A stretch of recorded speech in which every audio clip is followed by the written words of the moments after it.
Boa tarde, pessoal. Boa noite. Sejam todos bem-vindos ao nosso Meetup de número 51, 50º encontro, para quem prefere os numerais ordinais, que estão ficando cada vez mais complicados à medida que o tempo passa. Hoje nós temos um convidado super especial, Stephen Wendel, autor de um livro fundamental para quem pratica ciências comportamentais, que é o Design for Behavioral Change. Hoje o nosso encontro vai ser em inglês, então vou apresentá-lo, vamos apertar agora a tecla SAP, vamos apresentá-lo em inglês e vou passar a palavra para ele, ok? Dr. Wendel is an applied behavioral scientist who helps organizations effectively use behavioral science to the benefit of their customers. He's the co-founder and head of methodology of Sistema Futura, an organization devoted to studying AP complex systems for social impact. He previously led the behavioral science efforts at Morningstar, Hello Wallet, and Busara Center, developing and field testing hundreds of interventions, and founded the international nonprofit organization BESIDE, the former Action Design Network. He has authored 3 books on applied behavioral science, including the broadly used textbook Design for Behavior Change, now in its 2nd edition. Stephen, thank you so much for being with us this evening, and the floor is yours. Thank you very much. Thank you. Boa tarde a todos. My apologies that we'll have to do this in English. And I get really excited about this topic. So just tell me if I need to slow down today.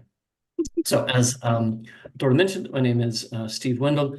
I'm head of methodology at Sistema Futura.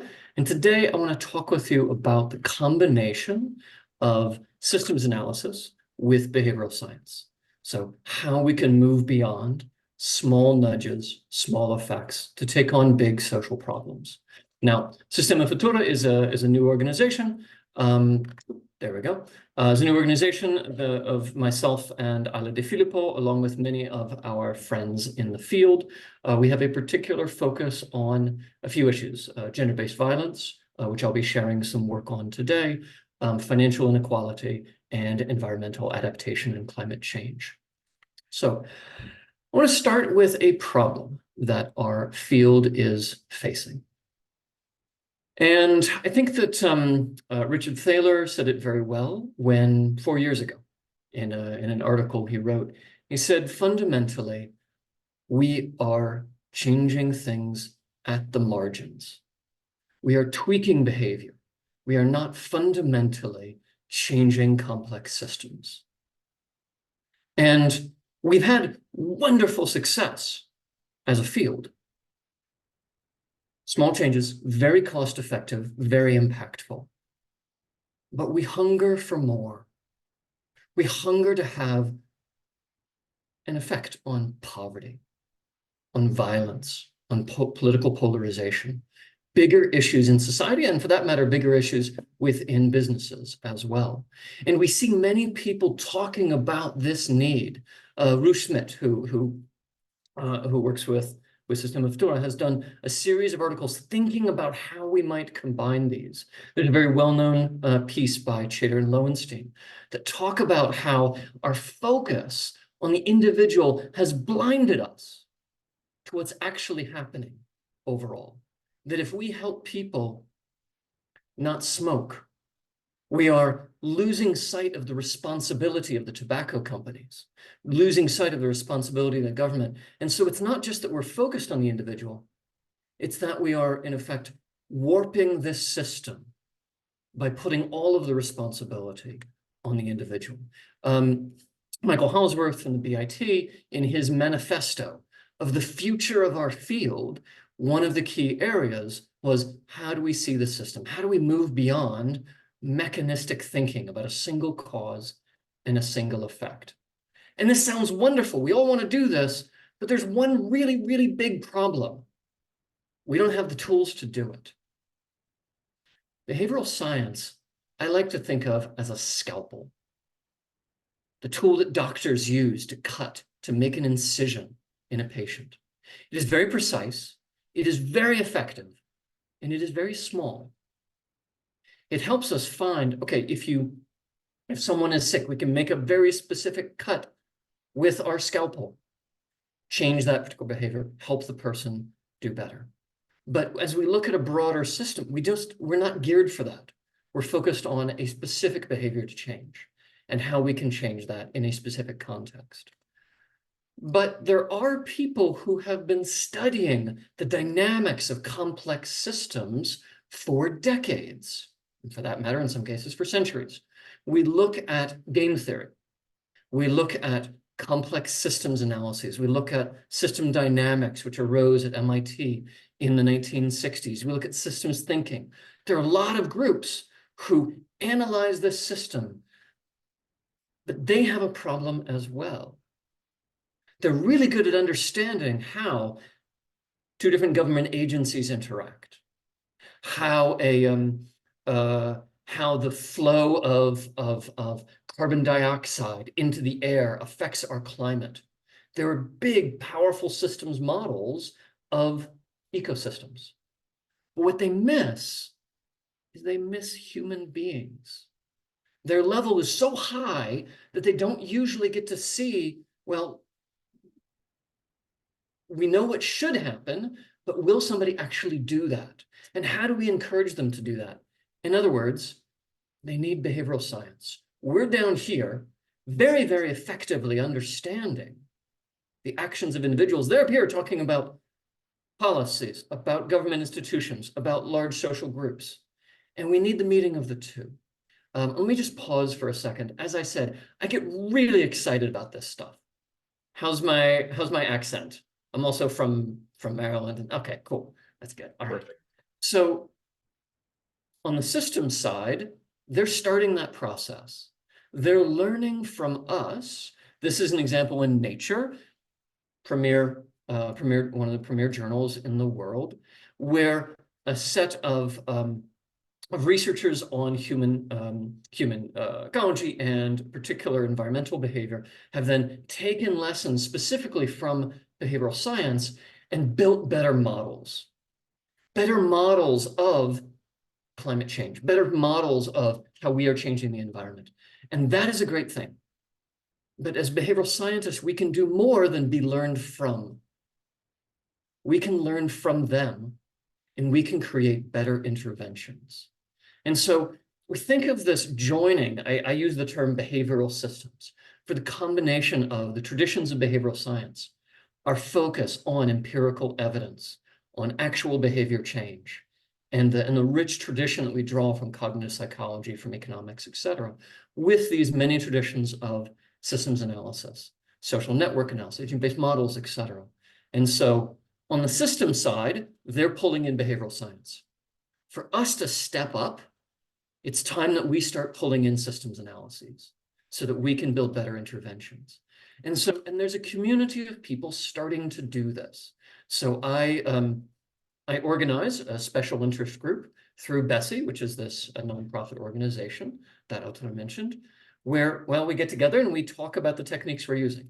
So recently we had 4 of the major groups talk about how they're experimenting with system maps, with systems thinking, with simulation modeling, et cetera. And we do these roughly once a month, where we're starting to learn from each other and see what's possible. And so today, I wanted to share one version of what's possible, with a full understanding that it's not complete, and it's imperfect, and it's new, and it's different. But maybe it's a place that we can learn from, and it can perhaps spark other ideas of how you can apply behavioral science and systems analyses together. Okay? And so the core idea is this, that fundamentally, we can take our knowledge of a context and create a system model of it that helps us automatically analyze the possibilities for change that our minds simply can't handle on their own. And then we are behavioral scientists. We go back to the field and we test, can we actually change not only that particular behavior, but does it affect the broader system in a way that's meaningful? Even the most complex of systems, political polarization, broken market dynamics, climate change, et cetera, all systems change because people change. Those people may be policymakers. Those people, the problem may be technological, but in the end, it's an engineer. It's a scientist. It's a person who creates that technology, or it's a consumer, or it's a group of producers, a group of manufacturers. All systems change comes down to human change, and that's what we do. The problem is we don't know which behavior and which person. The system model helps us figure out where to use our scalpel as a field. Now, there are many other use cases. That's the one I'm going to focus on today, effectively the positioning of the scalpel. But we also use these, and Ruth Schmidt in particular has focused on how to use these types of analyses to study the robustness of our interventions. What happens if things change? What happens if there's a different political regime? What happens if there's a different, if the market price of a particular product changes, right? How can we analyze these? But I'm going to focus on the first use case today.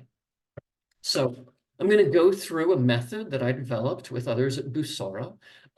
There is for those of you who want it, there's a 70-page methodology document, which you will greatly enjoy reading in order to go to sleep. Now, I will save you from most of the details, but I want you to know that all of those details are available if you want them, okay? And again, you can also ask me, I can talk about this stuff for days on end. I love methodology. I'm a methodologist, but I know that nobody else cares. So let me give you an example of this in practice. So let's talk about Guatemala. I want to show how this combination of behavioral science and systems analysis can work. In Guatemala, as you may know, gender-based violence, whether it be partner violence, whether it be in schools, etc., is pervasive.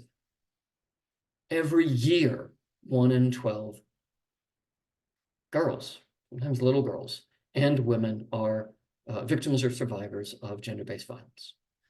And Palladium, working with a contract from USAID, wanted to understand what can the healthcare system do specifically to mitigate this, to make things just a little bit better, okay? And so this is joint work between Busara, Sistema Futuro, and Palladium to understand the role of the healthcare system. There are many other players here, and I'll show you some of those, but we're going to focus particularly on healthcare because that's what USAID was looking for in this case. And I should say that many of the projects that we work on, well, you need a systems analysis when things are really bad. So this is a depressing topic. I'm sorry for that. But it's also real, and it's also the experience of people who are really suffering. And so if there's a place we can do good, this is a place I want to do good. And so the first step of this process was to map out what's already known. There's quite a lot of literature, quite a lot of writing. And so we looked at starting with just a simple journey map of the experience of a victim or survivor as they go through the healthcare system, legal system, et cetera. I should note, I use the term victim and survivor following the field. Victim is someone who is under 18, a minor, and a survivor is someone who is above. We looked at all of the different government agencies, the specific agencies for indigenous populations, the local municipal offices, all the way up through the national government and the different NGOs. We then brought them together and talked to them about the problem, and we collaboratively developed a system model, which I will show you shortly, where really live in the room, we said, okay, what else happens here? Who else is involved? How do they play in? And we did that in both the capital city and did that in 2 of the outlying areas of Guatemala, Quito and Huehuetlán.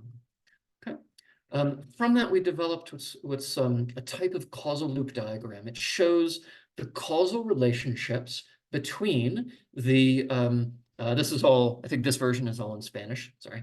The causal relationships between the NGO that provides support and the quality of care that a woman receives, the hospital and their ability, and whether or not they have kits available to treat violence, the availability of police cars, of ambulances to take people in, a very detailed model that we created with the people involved, with the NGOs themselves, with the government officials themselves, getting their understanding.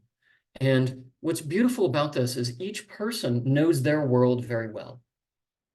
But together, they can see how their part fits into the larger well-being or the the pain and suffering that the victims and survivors go through.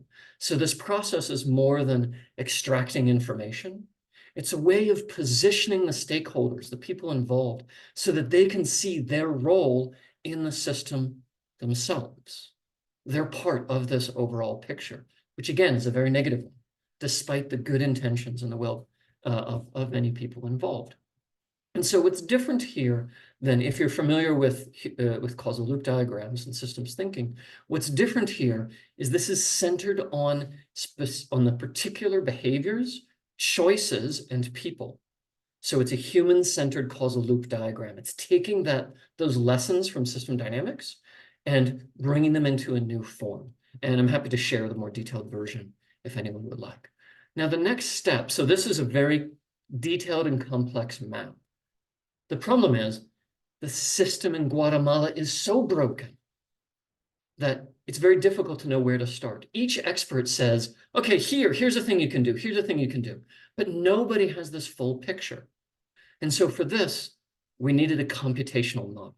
We needed a way to analyze all of it automatically to help sort through where there was promising opportunities for change and where there weren't. Now, if you're not familiar with computational models, there are two core ideas that I want to talk about here. The first one is there's a digital model. Effectively, it's a simulation of the victims and survivors after abuse going through the system, right? And if you're familiar with it, it's like a sim Earth. They're actually making the choices in the model as we discovered from the field research. And I'll show you, there are lots and lots of different choices, different behaviors, drawing from behavioral science and drawing from that field work. The second part is more unusual. It's called a computational laboratory. Basically, you take this model and you wrap it in a set of complex tools that allow you to make every possible change to this system. Change the likelihood that the woman asks for help at all. Change the likelihood that the friends and neighbors are nearby and support. Change the length of time that the government provides shelter for the women, etc. Every possible change in this model, a computational laboratory can automatically analyze and then process and show you where does it look like there's something promising. It also helps with the visualization. I'll show you what that looks like. Impact analyses, comparisons. It's a wonderful tool to make all of this possible. Okay, so this is what it actually looks like.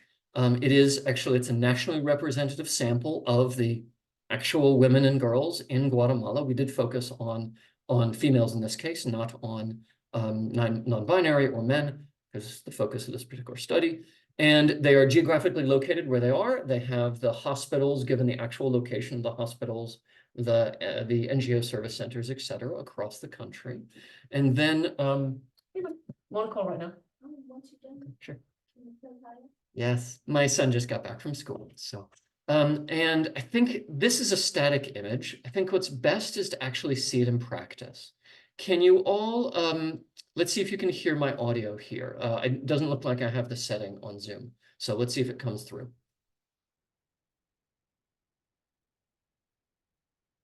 On the screen, you'll see the current status of the Propel gender-based model, gender-based violence model.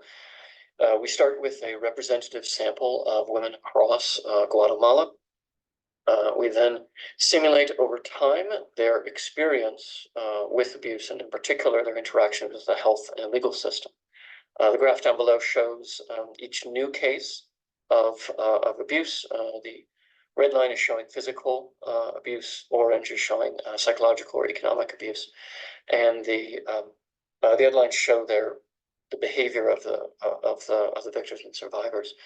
Purple, the largest, the top line of those who have given up, who have chosen not to seek help or were turned away by the legal and health system. And we see relatively few people who have been successful with social services, with DEMI, with the healthcare system. In the top left, you see a visual depiction of where the individuals are who are experiencing experiencing abuse and their status as they go through the system. Now, I should be very clear, this is a draft model. Our field work is not complete. It's complete now. So that was a recording I did of the earlier version of the model. And you get a sense of what a single run looks like. Now, we run this hundreds of thousands of times. And well, I've run them up to about 500 million times in different models that I've done over the years. The model itself, it's code, it's software. It's actually really boring.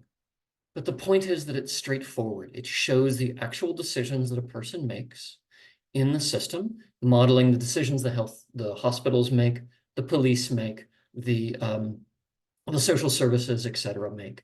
And I don't know if you can see this very well, but it shows some of those. This is actually the flow of the code over time as we actually model the perpetrators, deciding on whether or not they have violence. And we have very detailed data on the rates of incidents by location across Guatemala for indigenous, non-indigenous, rural, urban, et cetera, individuals. So we're grounding it very, very deeply in the real experience of women and girls in Guatemala. And then the person responds to that incident. They choose whether they seek help from friends. They choose whether they go to the hospital. They choose whether they whether they flee and stay with a friend, et cetera. This is a very detailed model of the situation in Guatemala. So I'll save you the rest of the details of the code, save you the rest of the details of the methodology. Let's get to the part that really matters. What do you find out? Well, as I mentioned, we run this hundreds of thousands of times. This is the result of, well, in Guatemala, there are many different policies that are not implemented. So we chose 29 of them to focus on, in addition to all of the other parameters of the model, but 29 specific policies that Guatemala could implement, and analyzed all of them. And so we found that some of them can, in fact, help. You'll see on the right, this is the shifting probability distribution. So the range of possible outcomes in Guatemala as you educate people. This is particularly depressing. As you prepare women who are in the hospital for the likelihood of retaliation. Sadly, a very serious problem in Guatemala because, especially in small communities, the perpetrator finds out. And so one of the best things that the hospital can do is to warn the woman that the perpetrator will find out. It's completely non-obvious. It's not what you want a healthcare system to do, but it's actually one of the most impactful things they could possibly do.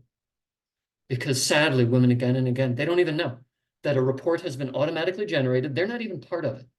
Just by going to the hospital, there's a report. The report gets back to the community and the woman's in more trouble, okay?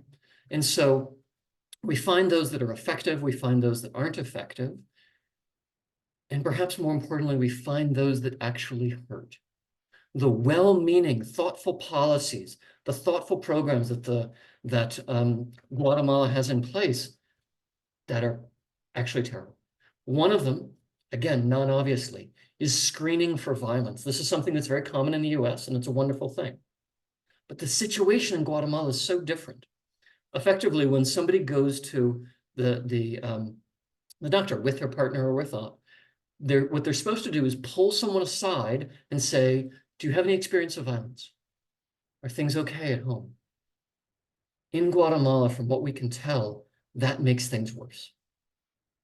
Because you can screen, but there is no treatment, but there's no way to stop the retaliation. It's this one part of this broader system that seems like a great idea, but it's actually a terrible thing. And again, it's because of, this is a very simplified version of that system map. It's because of this loop right here. The official report being filed, which increases the number of, retaliation, right? That's the feedback loop that is so dangerous. Now, there are a variety of them in the system. I'm just focusing on one here, okay? So what else does this allow you to do? It allows you to do something that behavioral science really hasn't been good at so far, which is to sequence over time and ensemble a set of related interventions that together can unlock a system like this. So if we can break that loop of retaliation in particular, then that opens the door for example, a policy that is meant to add local translators for people who can't speak Spanish and speak an indigenous language. It opens the door for community health workers to go out and work with women in their homes and encourage them to report. But without that ensemble, without the pieces working together, none of these work. And so in the systems world, we call this orchestration, because you have multiple instruments in an orchestra, and each one together, it's okay. Together, each one individually is okay. Together, they have a tremendously powerful effect. That is systems orchestration. That's what this makes possible. And so where do we go from here? Well, we've just finished the computational modeling. I actually just came from a call right before this where we were going over the interventions. In a few weeks, we're going back to the same stakeholders, to the government officials, to the NGOs, and with those particular leverage points, working on traditional behavioral science, right? Okay, we need to get this report to be anonymous. Who's involved? How do we do it? What is the politics of making this thing anonymous? And then designing a behavioral intervention for the policymakers and for the healthcare workers on that very specific leverage point in the system. And then same thing, traditional behavioral science at other parts in this complex system. But all of this is inspiration. In the end, unlike the simulation modeling community, our focus is impact in the real world. And so we only care if we've actually made the lives better of the women in the grant. And so we go back. We run, actually this summer, we will start setting up and running randomized control trials to improve the situation of women and girls in Guatemala, okay? Building on this knowledge and building on that. So it's field to system to field, right? And then from that, you iterate and expand. So one of the wonderful things about these types of models is that when you get that field data, when you run the test in the field, you can do two things. One, you then update your understanding in the model, so you get a better sense of the new opportunities for change. What's next in the ensemble? Also, it allows you to see the ripple effects throughout the system. You do this local thing. What happens over here? What happens over here? What happens over here? Something that would be complete speculation without a model like this. But here it's grounded in the reality of the system, and it allows us to move from local impact and local measurement to systemic impact and systemic measurements. It's a very exciting thing in this system. And so I know I'm at 26 minutes, so let me wrap up here for 27 minutes. So do you need this approach? Probably not. It depends on what types of problems you're working on, okay? So when you have a digital platform and it's really, really cheap to run a new intervention, don't bother developing a system map. It takes time, it takes effort. If you're just trying to get somebody to buy more beer, you can run a whole lot of tests on clicking a button in the time that it would create to develop a model. Because in the end, it's the test that matters. Instead, where you need this is where things are slow, where things are difficult, where they're deeply human, and people are interacting with each other. We have this term in complex systems about path dependence and how one version of what happens can be completely different from another with the exact same starting conditions. That's when you need a model like this. Or like, I've run so many darned experiments on button clicks and emails. I can usually tell what's going to happen, right? Not fully detailed, etc. We still need to run the test. But if you have that deep intuitive sense, you don't need this. These are for complex problems that are otherwise intractable. In other words, I work in international development. Almost everywhere in international development, you need this. But for marketing, no, you probably don't. You probably don't. I'm just being honest, you know? Now, I'm working with companies on complex systems that they face, like the retirement savings system and how their company fits into the overall picture. That's a complex system. Getting people to sign up for your product, not a complex system. And so what's next overall? Honestly, we got a whole lot to learn. This is new, it's exciting, it's promising. And for those of us who've been in the field a while, we're just bored. And this is a way out. This is a way to do something new and different. And that's cool. And my request of all of you is if you've got an idea of where this can be applied, if you've got a project where you can take these methods, I will give you everything we're doing, all of our methods, everything for free. I just want to see how you use it so we can learn and we can grow as a community. And so, really quickly, we got a problem as a field. And that problem is in part the tools we have. But we can learn from others, and we can bring this modeling in the middle to make behavioral science do something it hasn't been able to do before. It can look like this. There's a completely qualitative version that we do as well without the computational model. There are a lot of different options on how to do this. But the key is the system itself has behavior. It's not just people. The system affects outcomes. The system shapes what we do as much as we shape it. And if we are not cognizant of that, then our interventions will be brittle, they will backfire, and we won't have the effect that we want. And so with that, I thank you for your time. I thank you for your energy. I'm Steve Wendel. You can reach me at sistemafutura.com. Ooh, except, let me hide that because, of course, I typed that up really quickly. So I will go fix that right now. There we go. Questions, thoughts? How can I help? Stephen, thank you so much for the presentation. Quite a lot to absorb, but super relevant, urgent perhaps. But I have a question regarding sort of the feasibility of implementation of the intervention, because one thing that comes out of your as almost as a consequence of that approach is that sometimes the interventions will also be complex and sort of happen to be, as you said, orchestrated in multiple points, and Yes. quite often the policymaker or the decision maker in charge maybe, or tends to be, perhaps in a pessimistic way, quite myopic about their own sort of turf. So how to address that part, the complexity in implementing the interventions in making it happen. Sure. after the whole analysis. Yeah. So for those who know me, they know that my answer is almost always it depends. So we can't hide the fact that, yeah, sometimes the solutions themselves are going to be very complex. But that's part of stepping up as a field. We have gotten a reputation for little changes. Everything's easy. Don't worry about it. We'll just do this thing. And we need to get past that. We need to admit when there are hard problems and it's going to take years. That's part of it. Sometimes, though, you actually get lucky. And so it means keeping an open mind and walking into the situation saying, we don't know where the leverage points are going to be. They may be with policymakers themselves. They may be with technology. They may be with civil society, etc. We don't know.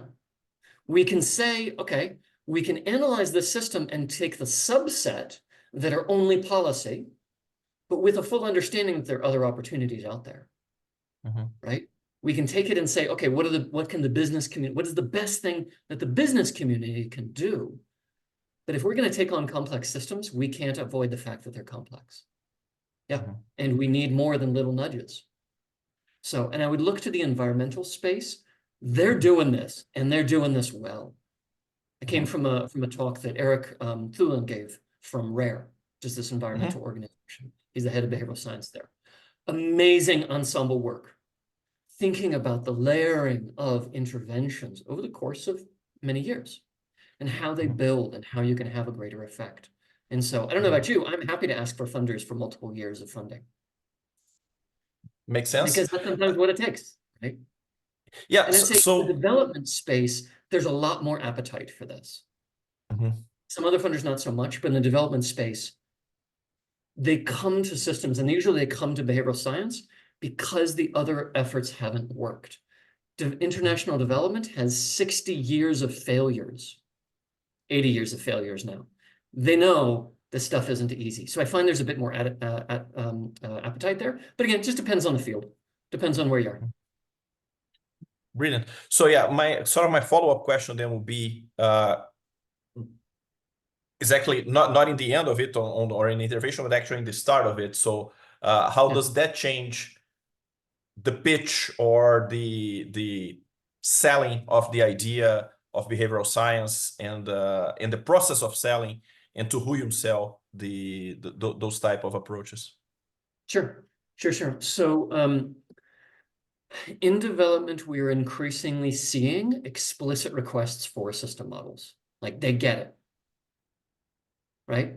Now, the challenge for us is they're doing the system model without the behavioral science. So they get an understanding, but it's not actionable. And so we come in and say, yes, we'll do this and this. So that's one. Second is we talk about it as systems change for intractable problems. The pitch is different. We don't sell nudges at all. We don't sell biases and heuristics at all. We say instead, have the other things you've tried failed? Okay, let's talk. Right? It's a very, very different type of process. Thank you. Stephen, I'll come in. It's probably another follow-up to Guilherme's question. I mean, your presentation was wonderful, super interesting and promising. I mean, we have plenty of complex problems in development to be tackled, plenty. So, I mean, I would be interested to learn a little bit more of the buy-in from the Guatemalan government in terms of, behavioral science, we sell it as quick, cost, I mean, right. Low cost and simple. I mean, you're presenting, of course, something complex, but very, very promising. And I mean, I will ask then about replicability later on, but how did the government per se took this in? How was their buy-in at first? There was a lot of convincing, as you mentioned. If you could share a little bit of how you sold the idea. Yeah, sure. We got lucky in this case, to be perfectly honest. So they weren't looking for behavioral science at all. They were looking for what can the healthcare system do, right? They already had a view of, we have this broken system, what do we do with it? And they pulled in Palladium and Palladium pulled in us, and we pitched this new and crazy thing. And now that we have this and a few other examples, now we're in a very different position. I can show how to do this, how we're doing this in racial wealth inequality, how we're doing this on the response to extreme heat. You just need a few of those cases and the conversation changes immensely, because then people can see and interact with the model. They see what they're getting. But yeah, frankly, we got really lucky. Great. And if I may ask, in terms of time frame, how long does it take from, concept to actually implementation and testing interventions? Yeah, sure. So you figure doing behavioral science right means doing field work, doing an alignment with the stakeholders, doing the field work, and doing the intervention design. Effectively, we're adding a middle step, and it depends on how different that model is from others that you've done. So this one was completely new, never done a gender-based violence model, right? And there really aren't many, and I don't think there are any that we found in the field. And so that took 3 months to build. The next one, you plug in the data from the field, it's like a month extra, a month and a half extra. Yeah, not too bad. Yeah, I mean, for a development project, heck, that's the delay just to get the everything signed, right? True. To get an email back from the funder. So yeah. Oh, sorry, I know you're at a funder. That's right. I hear you totally. Thanks so much, Stephen. This is super promising. Yeah, and happy to talk offline about replicability and kind of what the epistemology, like what you're really learning from here. Happy to. It may be a more detailed question though than other folks want.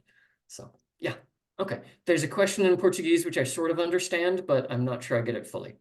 So.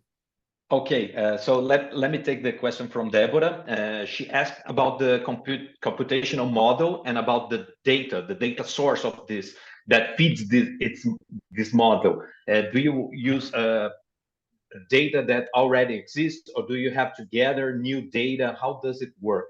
And of course, it has some concern about the quality of data that you receive to build these models, right? We all should, yes. We all should. Great question. So just building on Juliana's question, so this is, you start with the field work that you should be doing anyway, And what we did here is we added a particular survey instrument that identifies the specific decisions and the relative weighting of those decisions. Nobody's going to know probabilities. Nobody's going to know base rates in the field, but they can give you a relative ranking, like how important is your friend's support? How important is your family support relative to the fact that the healthcare system has a terrible reputation? Like, which ones of these are more important to you? It's a rank ordering. So we use that. And then there's some administrative data, right? There's national census, there's a census, et cetera, of Guatemala. We use that. And then the core for this, the key idea for this type of model is you add nothing beyond what you get from the field. This is actually, I was a professional simulation modeler, an agent-based modeler before, and I did the spread of disease around the globe. So actually around the US in particular. And the main challenge with these models is that you can do anything you want. And so you can't trust that that particular version that somebody picked is in fact correct. The way we're solving that is we're saying we are only representing what we get from the field work. Now that is limiting, but it's also tremendously powerful because it means, did you trust the field work in the first place? Then this is just an extension of that. There's nothing added, nothing taken away, right? Another benefit of it is we know that there's uncertainty around the likelihood that an ambulance will be available in a rural area, right? Fine. The beauty of this type of model is you can just test every single, let's say it's never there. Let's say it's always there. Let's say like 50 different versions of how often it's there. We test all of them and then we see, does it matter? Is this a data point we should invest in further work for? Or is it one that just doesn't matter? Most of them don't matter because it's actually the structure of the feedback loop that matters the most. How the system itself is structured rather than the individual parameters. So there's a way of, we talk about it as understanding the effect of your own ignorance, quantifying the effect of your ignorance on the outcomes of the model. So that's what we do. Perfect. Thank you very much. Yeah, of course. And I have a question of my own. When you talked about the systems being built by people, the first thing that came to my mind was artificial intelligence, as we are building it right now. And how can we as behavioral science practitioners or researchers, how can we nudge or maybe push some behavioral insights into this new system? Oh yeah, the only thing we can do is get a bunker and hide from the machines that are going to kill us. That's the only thing we can do. Yeah. No. Well, if there is an interaction with an algorithm, whether it happens to be called a artificial intelligence or whether it happens to be called a machine learning model or just a standard run-of-the-mill algorithm, okay, sure, you can always build that in, right? As the decision making, you can make that a live interaction and see, okay, what would be the response? That and go hide in a bunker. Both are good. So.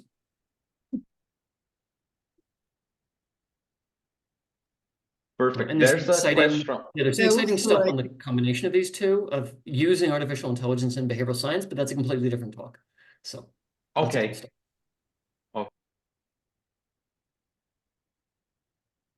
We have a question from the chat, and then I'll give the word to Flora. Sure. Ursula asked, Stephen, thank you for sharing this amazing project. I would like to know if there's any example of insight brought by the software that wouldn't be considered if you were using it. And were any outcomes that the systems didn't predict and that should be an important aspect to be considered? Yeah. So is this, just to understand a little bit better, is this a question on the relative value of the computational model versus the qualitative? Yeah, I think so. Ursula, if you want to jump in. Yeah, I was wondering if you have any examples from projects that you have already implemented with using the software, and if you realized something that you shouldn't have realized if you weren't using it, or if there were something that you didn't predict or the software didn't predict that was important to be considered if you have already applied it in project?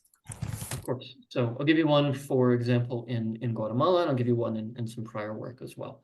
So in Guatemala, for example, one of the most promising types of interventions is called a patient navigator, somebody who helps the victim or survivor from day one. And what we found is that when you start to implement that, it's actually very beneficial because it helps the victims and survivors who are currently part of the healthcare system. The more you do it, it actually goes from beneficial to negative because you are encouraging more people to enter a broken system, and the effect of retaliation outweighs the good that does. That's a complex dynamic that no qualitative model can give you. It's only because of the interplay of how this changes with scale that you see a non-obvious finding like that, right? As I said, I used to be a professional simulation modeler. I also have seen greatly the limitations of this work. So I spent, I don't know, 6 months building a model of, this was on bird flu for NIH in the US, right? Of the spread of this disease. And in the end, I said, wait a minute, what if we just replace this whole thing with an equation? Yeah, actually that did just as well. That was fine. So we want to be very careful not to divert our resources and get too excited about any tool. I'm not a purist. Behavioral science is imperfect, simulation modeling is imperfect, systems thinking is imperfect, all of it. And so where's the trade-off, right? How do we check ourselves? How do we look where we're spending far too much time on something and we're missing the obvious, like this huge body of literature and epidemiology that has already done this thing, and we shouldn't be building a computational model of this at all. So, and I can give you lots more examples of failure, but you know, they're sad. So. Perfect. Paula, Flora? do you want to jump in? Yeah, thank you. Stephen, thank you for your talk. I'm completely fascinated on this topic.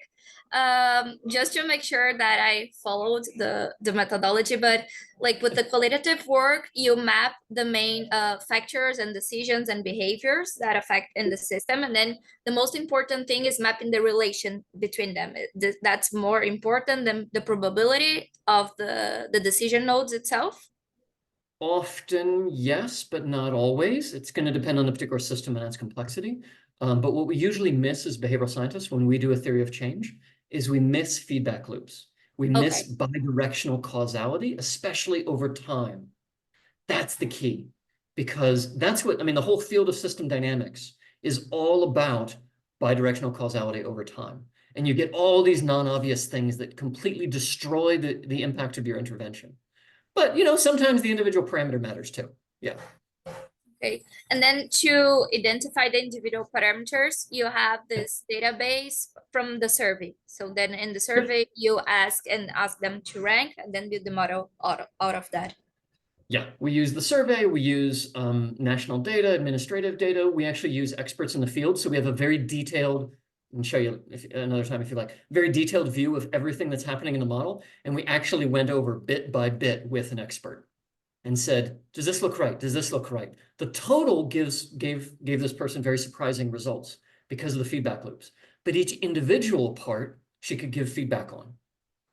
Okay. Right? So you do expert, yeah, there are lots of different ways that you validate and you dock these types of models. And I work with health behavior change. And apart from the system thinking of a system itself, do you think we can see one individual as a system? And then, for example, if you talk about lifestyles, you can see there are a lot of decisions and beliefs and habits are entangled. So if you decide to exercise in the morning, that will affect your eating pattern afterwards, and that affects your sleep. And so you have this bidirectional relationships. Could you apply this methodology in that sense as well? Yes. Oops, can you still hear me? Okay. You can, and there's actually some really cool work on a human being as a system. I'm not all the way there, but I'm working on some initial models of really the human situated in their environment and how they're changing their environment over time. Doing that actually for a corporate purpose. So looking at customer behavior and their interactions with the product over time. But yes, and if you'd like to do that, happy to work with you. Happy to share everything we're doing. As I said in the beginning, every piece of methodology I'm happy to share for free.